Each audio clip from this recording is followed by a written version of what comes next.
Hi everyone, and welcome back to another episode of Project Zomboid House Flip. My name's Damien Darkside, and in this episode, we'll be going over a house I found in the facility, a mod made by the Stormfather. And in this map is a military base located to the west of Rosewood and to the east of Raven Creek if you have that mod installed.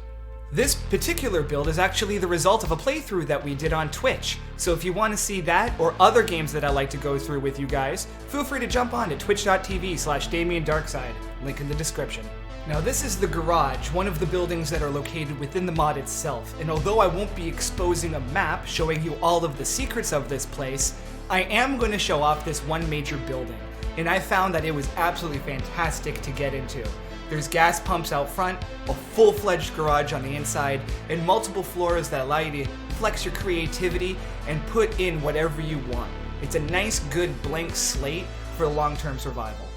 Now do keep in mind that this is a military zone. There's going to be plenty of zombies located all around this section of the map. But at the same time, this is a military zone. There's going to be plenty of guns located in this section of the map.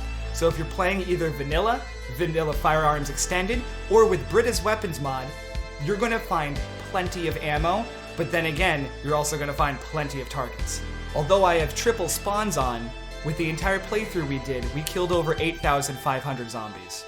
I would recommend this particular map to anyone who wants to have a really good combat-heavy time in Project Zomboid, or a co-op group that wants to take down an area kind of like a raid. You're probably going to have a good experience either way, and it's going to have a lot of places for you to explore. And explore we did. As we come here with our actual in-game character, we can see that we have a whole bunch of vehicles that we put on into the side so we can start grinding out our mechanic skill. Even though I killed over 8,000 zombies, one still managed to come into the area when I was recording this for the first time, ruining the entire shot. Now what attracted me to this location in the first place was the fact that there were pumps outside you could use to refuel. A generator will have no problems running for a very long time in this location. Coming to the inside of the garage, we have all of our vehicle maintenance parts on the north side. Along the middle, we do have a couple of extra supplies as well as our battery bank. And to the south part of it, we have our metalworking stations as well as our crafting area for any of the weapons that we need, which we store inside of the pallets up front. This leads us into our kitchen and dining room combo. I used a part of the metal bar area in order to establish an eating area as well as a clear cooking and workspace, so you're able to make the best meals you can and serve them almost immediately. And in the corner here we have Bob.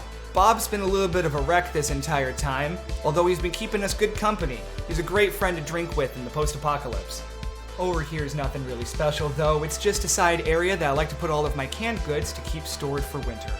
Now on the second floor we have the tools of the trade. This is where most of the ammo and guns are stored, so if it shoots anything out of the end, it's probably going to be located on this level. As well as our radio, so we're able to be notified of what the weather is going to be like, which is important. Because right outside of these doors is where we keep our solar array, which is connected to the battery downstairs. I'm using the solar array mod to switch things up. Over on the other side here, we have our campfire, and I kind of set these UV lights around here. They're purple lights, but I played a lot of Dying Light, so it kind of reminded me of all of those lights that you see to keep away the volatiles. I figured why not surround my entire building with purple lights? Not only is it my favorite color, but it also calls back to one of my other favorite zombie games. If you want to do this yourself, all you need to do is find a couple of colored light bulbs, remove the light that you have inside of your lamp already, and just pop a new one in. It's really reactive and you can find a bunch of colors all over the place. And coming up here, we now have my bedroom, which is where I'm able to put all of my books and VHSs near that television so I'm able to keep nice and educated in the apocalypse. I also have a couple of areas to store all of my collectibles, such as the crates I have over on the side here. Here I keep the used weapons that the stream names, such as tax collecting, hello, I'm here for your taxes, and nutshot crawler. Of course, this is the medical floor where I'm able to keep all of our medical stuff sterile in a nice clean environment to make sure that we're able to get that XP while also not getting infected. And who would want to be infected when you have an amazing sky lounge? We have this as a extra part of our build. We wanted to use one of the rooms here to kind of be a relaxation area. But also, with Dying Light, there's that verticality element to it, and I wanted to make sure that we have this nice, wide open space so we're able to see all around us, and it's kind of like a rooftop terrace for you to enjoy your meals at the end of the day and watch the sunset. I have that generator just to power the top 2 floors since the batteries don't reach that high. Neither do any of the other resources. You need to make sure that you level those out to power what you need. And I know that I wasn't going to show off the map, but I am going to show you a little bit of the residential area around here that I was able to take a bunch of the stuff from. There's a really good amount of homes in here that you could also live in as well, so feel free to explore this area and see where you really want to live for the long term. And speaking about long term, I actually have a new long-term goal for this year. Because you guys have been so amazing and have shown such great support for the channel, I now have the option to enable monetization. And I am going to do that after this video, but it's all going to be donated to BC Children's Hospital.